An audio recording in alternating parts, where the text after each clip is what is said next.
Hi friends, hello, welcome back to my channel. My name is Kay and today I have a slightly stressful video.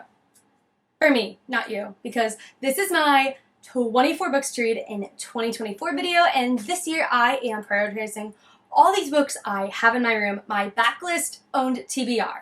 And yikes, there's a lot.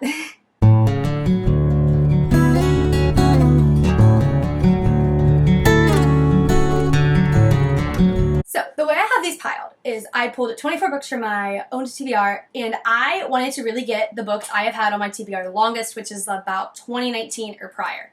And of those, I have 3 books, the big 3 if you will, that I have owned for so long, and I still have not gotten to them.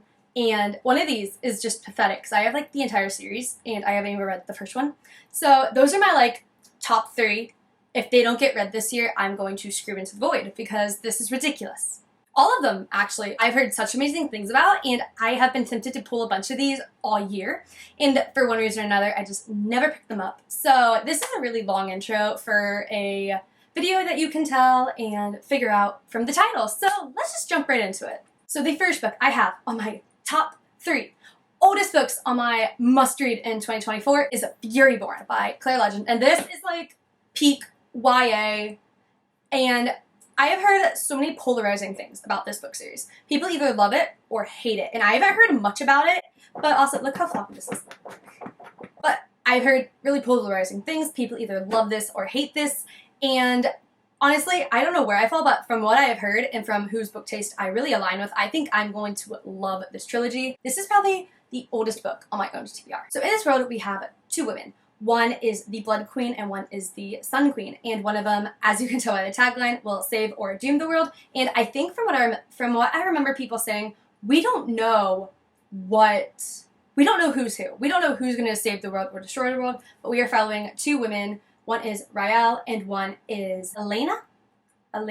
In the first timeline, we are following Raelle, who's exposing herself as one of these 2 queens of prophecy, and she has to prove that she is the Sun Queen, because I think the Blood Queen is thought to be the one who's bringing the doom, but she has to go through some trials, 7 elemental magic trials, and if she fails, she will be executed. And the second one is 1,000 years later, and this queen that we follow in the first timeline is now a legend and fairy tale in the world of our second character, Elena, and she is a bounty hunter. And it also says she's joining the force of a rebel captain and discovers that there's evil in the empire that she could never have imagined. And I also think I've seen a spoiler about how these 2 women are connected even more than just 1,000 years apart kind of a thing. But I'm super excited. I think there's also a really good best friends to lovers trope in here that I'm ready to see. And I just think it's going to be amazing. And it's going to really bring me back to peak YA editing Instagram, because I saw so many edits for this book back then, and I really just want to see what all the hype is and how I stand on it. My second book, the one that is in the top 3, is 3 Dark Crowns by Kendra Blake, and this is again, peak YA. I have the entire series of this, and that was super impulsively kind of dumb high school Kay, and we're going to forgive her because what if she's right and I'm going to love this series.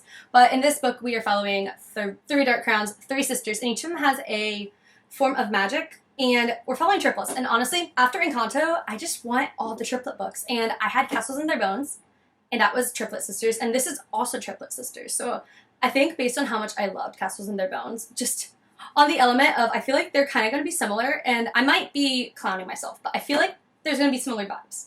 Just different spans of vibes. So we have 3 triplets. All of them are heirs to the crown, and in this world, 3 of them are going to have to fight to see who is going to get the crown and who is going to become the next queen of this island. Yes, island. So one of them can control storms and flames with the snap of her fingers. One is a poisoner who can ingest the deadliest poisons without so much as a stomachache, and the third is a naturalist said to have the ability to bloom the reddest rose and control the fiercest of lions. And I just think I'm gonna love it. And honestly, I don't know anything else about this series, but at this point, I don't want to know more and give expectations because I think I'm gonna love it, and I just don't want to get myself too overhyped because I've put this off so long. And the third on my big 3 is The Kiss of Deception by Mary E. Pearson. And this book has actually made its way onto a whole ton of need to read priorities TBRs of 2024, and I'm no exception. Seeing all of this book making it onto so many people's new discoveries that they love this year, or just reminiscing about it with other people, or just seeing it on so many priority TBRs. I really want to know what this is about. And in this, we are following a princess who runs away from her betrothed, and there are two men going after her. One is the betrothed prince she is supposed to marry, and the other is an assassin. And I've just heard so many amazing things about this. It's really a well-loved YA, and there's also a spin-off duology that is also pretty well loved as well. So I just cannot wait, because I have a feeling. I have a feeling I'm going to love this. Okay, and then next up I have Girl in the Blue Coat by Monica Hesse, and this is, again, one of the, I feel like this is, you know how I was saying these are peak YA? Well, this is peak historical fiction. This is one of the most well-known historical fiction authors, and this book in particular I think is very popular. Once upon a time, really big in the book community, but I also feel like it was really big with other people. So I just had this on my shelves so long. I really want to read it, obviously, because it's on this TBR and it's been on my shelves for this long. So in this we have a woman who is delivering sought-after black goods on the market to paying customers, and in her illegal work, which is keeping her family afloat, she's also thinking this is one small act of rebellion she can do against the Nazis in Amsterdam in the 1940s. But on a routine delivery, a client asks her for help, and she is shocked that it is not an item she is trying to find, but a person. And I feel like it's going to have kind of those like spy-esque vibes in this as well. But also, I just love World War II historical fiction. And one of my goals for this year is actually to read as many historical fiction books as I can set in different European countries, because there's so much to take from every perspective of World War II. It's probably why it is such a fascinating period of history for so many people, including those who don't really like history. But there's a reason that it is the most popular time period to write in, and my goal is now to read from as many perspectives of this as possible.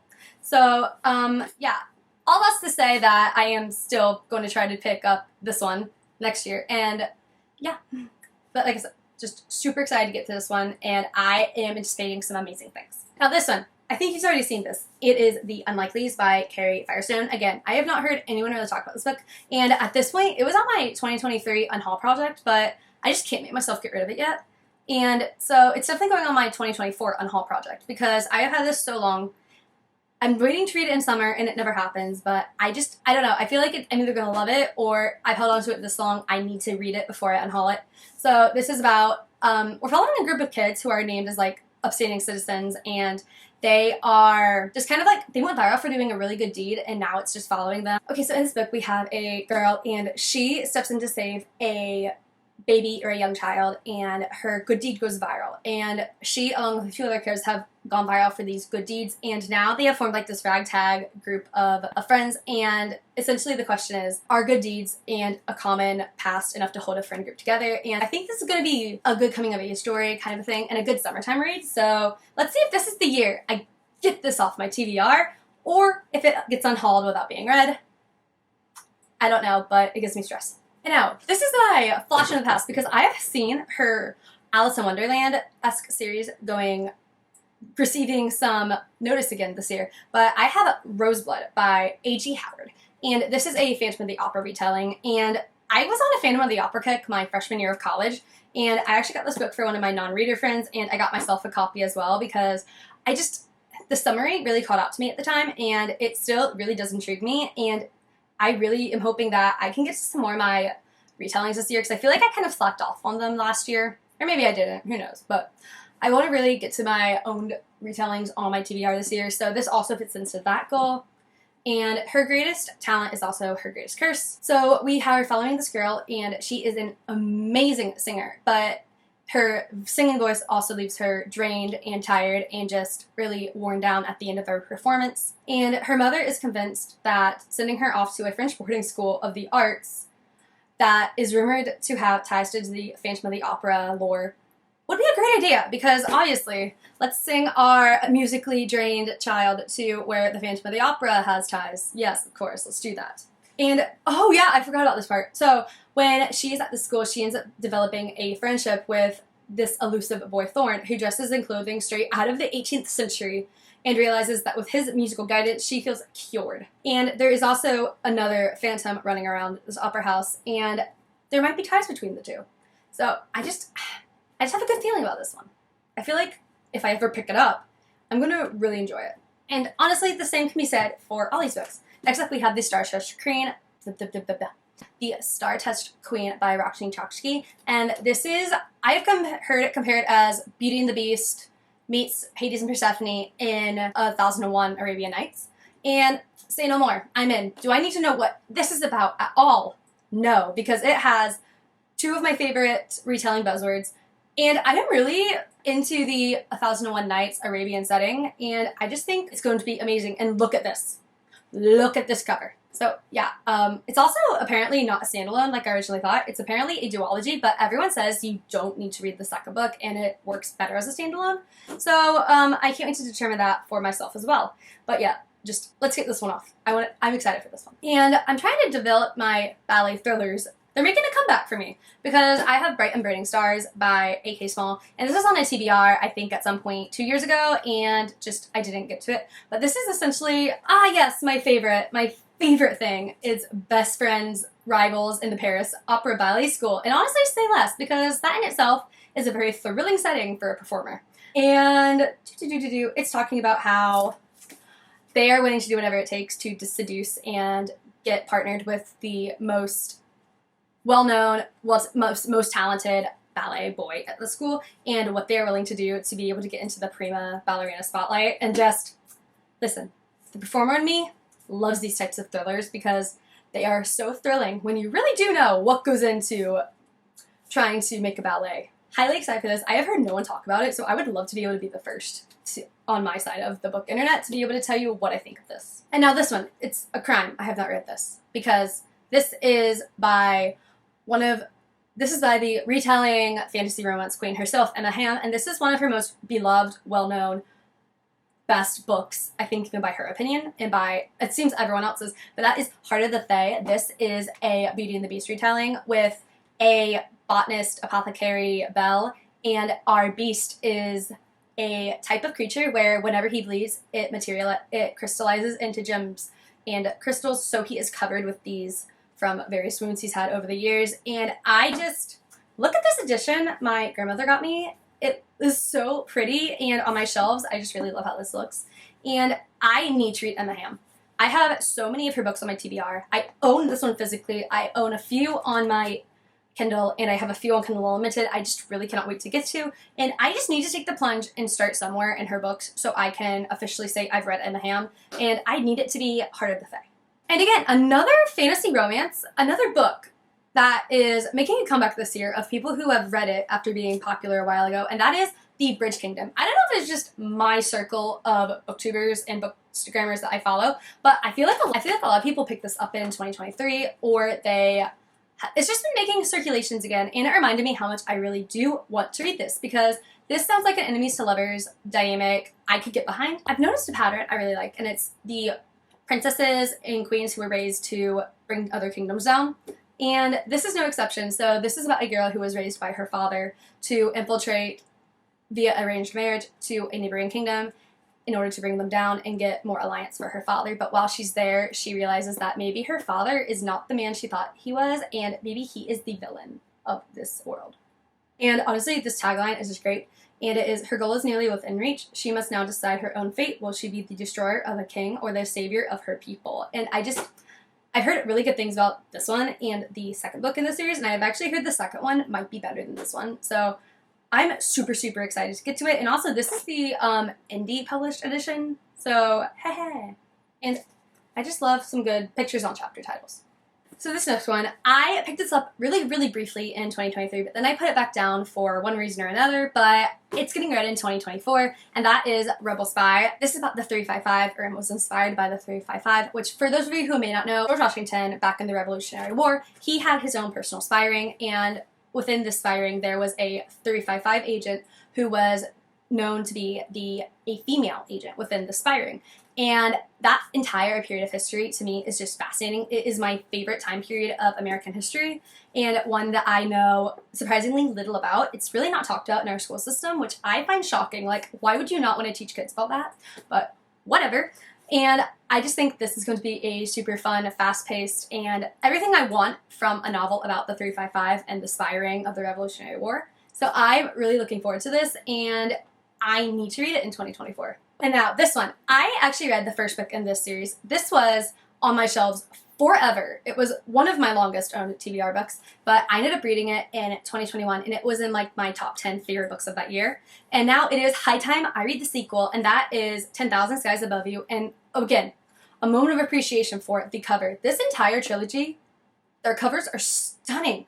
But in the first book of this series, it is about a girl. Her parents are notorious breakthrough physicists, and they develop a Firebird, which is able to transport its user to parallel dimensions and parallel worlds. And in this, her father is supposedly murdered by one of her father's proteges, and she is now chasing this man through worlds and dimensions, trying to avenge her father's death. But not everything is what she seems, and I absolutely love that book. How I pitched it at the time, some of the worlds that she went to were kind of like my favorite AUs and fanfiction to read about. After what played out in the first book, I need to read this one, because why have I not picked it up yet? That is the biggest question.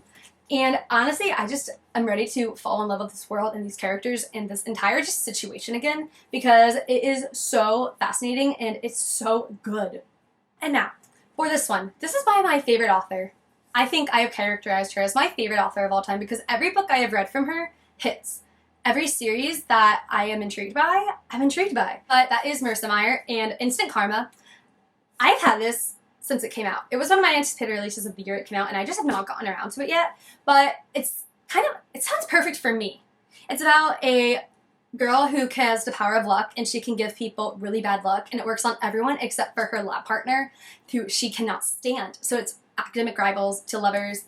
And it also involves marine biology. She's working at a rescue center for baby otters. It involves marine biology and environmental conservation and all of that fun stuff. And that just sounds for me, you know? And I wanted to read it this summer, and I'm going to make it happen this year because the sequel, or the second book in this kind of series that I didn't know was going to be a series, but the second companion book or second book in the series is coming out this year. So that just kind of pushed my priority of needing to read this even higher. I'm really hoping to tell you by the time the sequel comes out, I will have read this book because I know I'm going to love it. So why haven't I done it yet? And now, for anyone who saw my last video, a round of applause because guess what's back to be talked about?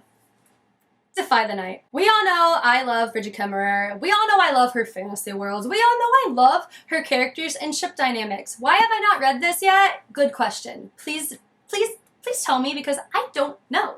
Not to mention this is a Fairy Loot book, and again, one of my goals of 2024 is to read my backlist Fairy Loot books because I have so many piling up now. I need to get through them. And I have a bunch of vlog ideas I really want to do. And I kind of talked about that in my video where I covered 2024 reading goals, so we'll leave it there and talk about this. That is a priority because it needs to get read so I can continue the trilogy because it ends this year. The last book's coming out this year. I have not read the first one, so at least I can binge read the trilogy, which is great for me. Our girl, she is stealing a special flower petals that can be used as an elixir to help those who need it most. And at some point, the king of this world, who is quite cruel, is from what I've remembered, he's quite not liked. She gets involved with the prince, or the king, I don't remember, but I know that a relationship ends up blooming between her and one of these royals. I just know it's gonna hit perfectly for me. So I need to read this. Do I really know much about what it's about? No. Do I know a lot of people really liked it? Yes. Do I know people didn't like it? Yes. And I have avoided spoilers so far for this entire thing, so I really need to get on that and read this before I get spoiled. Speaking of avoiding spoilers, we have The Gilded Cage. Do you recognize this? Yes, you should, because this is the direct sequel to my fourth favorite book of 2021, The Prison Healer. Why have I not read this? That's going to be the question of this video. Why have I not read these books? Because they all sound amazing. And I had a little reunion party with my friends recently this weekend, and one of my only other IRL reader friends, he was telling me that he absolutely loved this book. Third conclusion fell flat for him, but we're not worrying about that right now. We are worrying about the fact I have not read the direct continuation of one of my favorite YA books and books of all time. So yeah. Can I tell you what this is about? Not really, but all you have to know about The Prison Healer is that it is about this 17-year-old girl. She is the healer in the prison, and she has been there for over 10 years because of a crime her father committed. And it's a brutal world. It's very gritty. It's very much what you're expecting of a fantasy prison world, and there's a trial element, a really cute ship, and the ending of that book blew my mind. Genuinely blew my mind. Not to mention there's a really cute found family aspect, and I just really am curious to know what direction this series is heading because I can honestly not tell you. And I really want to find out. In that wonderful transition of needing to continue series, we have Soul of the Sword, the sequel to Shadow of the Fox. And again, we were talking, and he said this entire trilogy lived up to the first book. And say no more, say less. This book was pitched to me originally as an anime in book form, and honestly, that fits. And I have learned that that is the kind of anime about like questing and found family and that kind of travel thing, kind of like Yona of the Dawn. That's essentially what this book was, except with Japanese mythology and folklore. And in our first book, we are following a kitsune who is the single survivor of a monastery that was burnt to the ground by these samurai assassins.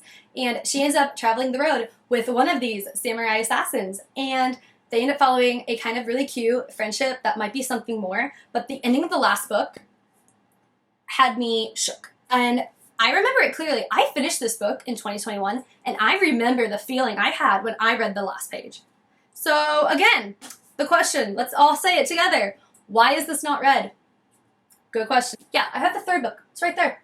So yeah, no more excuses. This is getting read. I am finishing these series, these trilogies I've started. They're happening. And this one especially because I remember how much fun I had with the book. I'm just really excited to return to her. Like, it's going to be fun. And like I mentioned earlier in this video, one of my goals is to get through my back-owned Fairy Loot TBR. And these two books, I don't know why, because these are not the popular Fairy Loot picks from the year of 2021. But I have wanted to reach for them so many times these last few years. And one thing or another has gotten in my way. But I recently heard someone has read Year of the Reaper and absolutely loved it. So that has given me a lot of hope and a lot of anticipation to pick it up again. But yeah, my two Fairy Loot picks from that year that I really have been reaching for and want to get to are This Golden Flame and Year of the Reaper. Both of these are really different vibes. This one is about AI in a futuristic world, and there's going to be a romance of some kind, but this is more sci-fi. And this one is more fantasy. So in this world, we have an orphan girl who is serving her country's ruling group of scribes who are obsessed with unlocking the magic of an ancient automation. Robot people. What are they called? Unlocking the magic of an ancient Ottoman army. And while she is searching to save her brother, this girl awakens a hidden automaton that is AI, essentially, and he has no clue why he was made. And suddenly, the scriptorium that she is serving is not just trying to control her, but it's hunting her. So now her and this AI dude she found must team up to find her brother and a secret that has held her country in the power they are for the last few centuries. And this just sounds really good. I've heard no one talk about this. Love finding hidden gems. And since it came out with a Fairy Loot box, I've really been curious about this one. And I cannot wait to get to it. And maybe I can spark some hype for it because I'm really intrigued and I have good feelings about this book. As for Year of the Reaper, first of all, can we appreciate that Fairy Loot did that? I really love the sleek back look of this, and I'm going to keep mentioning it. So, ooh, more prison. Okay, so we have a devastating plague that has swept the land. Ironic that this came out. It was written in quarantine because it came out in 2021. But anyway, I don't mind. Okay, so I love plagues and... Wow, that sounded awful to put on the internet. Oof. Okay. I love fantasy worlds that have a plague and you have to get around that kind of a thing. So I have a good feeling about this one. So there's a plague that has swept this land, and the lord of this world disappeared in the midst of war. And now, this lord who has been sent out on a mission of the king has been rotting in prison for a few months because he has survived this. And we have an assassin who is targeting him, and he is drawn into the search for a killer. And that puts him on the path of a brilliant young historian. That's right. I love historians. I love historians. Anyway, so these two cross paths, and now they must work together to look into the past, following a trail of terrible secrets that could threaten the kingdom's newfound peace, plunging it back into war. I have heard amazing things about this. One very specific review said it was the best book she read that had just been hidden on her bookshelves for years, and that just really sparked my renewed want to read this book. Not to mention this author. She is coming out with a book this year, Dragon Fruit, inspired by Polynesian mythology and Pacific Islander mythology, and I really want to have this read so I can pick up her next fantasy book and know how I feel about her and her writing, but this just sounds amazing, and I really look forward to getting to it. Alright, we're almost there. I have one pile left. Jenna Evans Welch's newest release, which was not really a new release anymore. It came out a few years ago. but spells for lost things. And this takes place in Salem, Massachusetts, which, say less.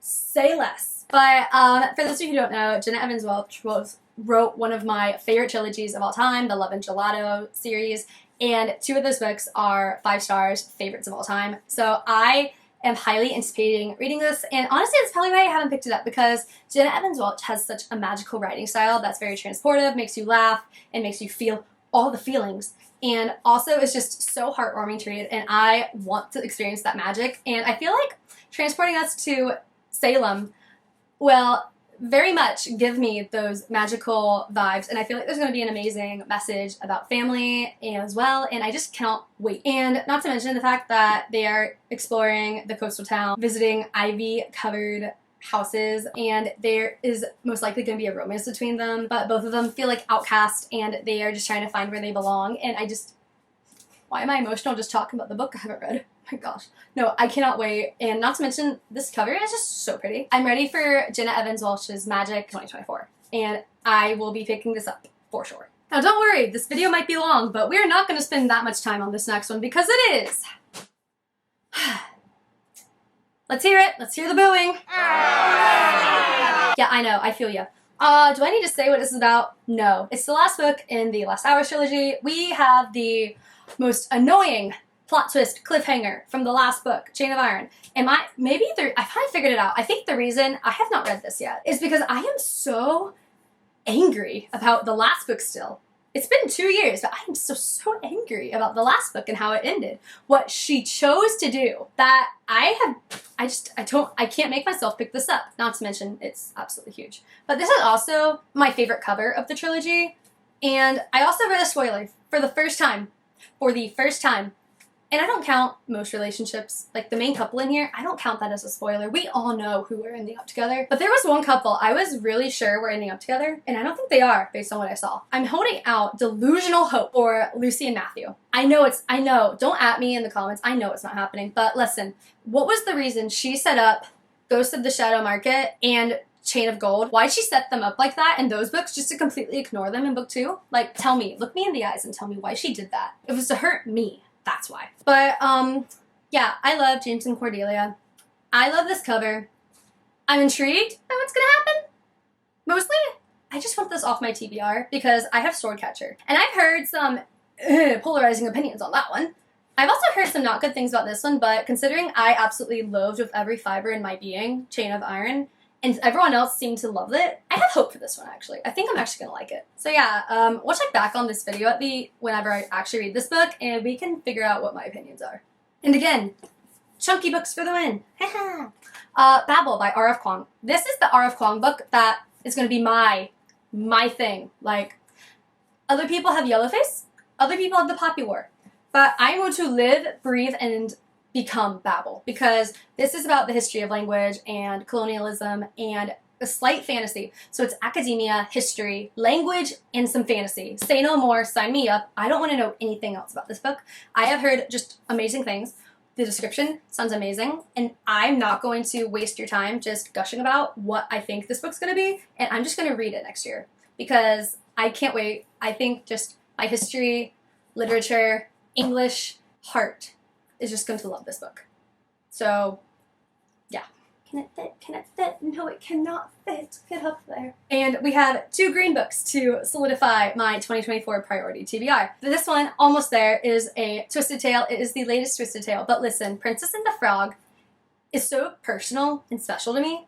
I adore it with every fiber of my being, and I just cannot wait to read this Twisted Tale about what if Tiana made a deal that changed everything, in which she makes the deal with Facilier to get her restaurant. And when she wakes up from this deal, she is in a new reality where all her deepest desires are realized, and she finally gets her restaurant, her friends are safe and sound, and most miraculous of all, her dad is alive. And somewhere along the way, she ends up still teaming up with Naveen and Charlotte in order to figure out how to set things right or risk losing everything she holds dear. And I think this is going to tackle more into the time period and location where Princess and the Frog is set, which is 1920s New Orleans, 1920s Louisiana.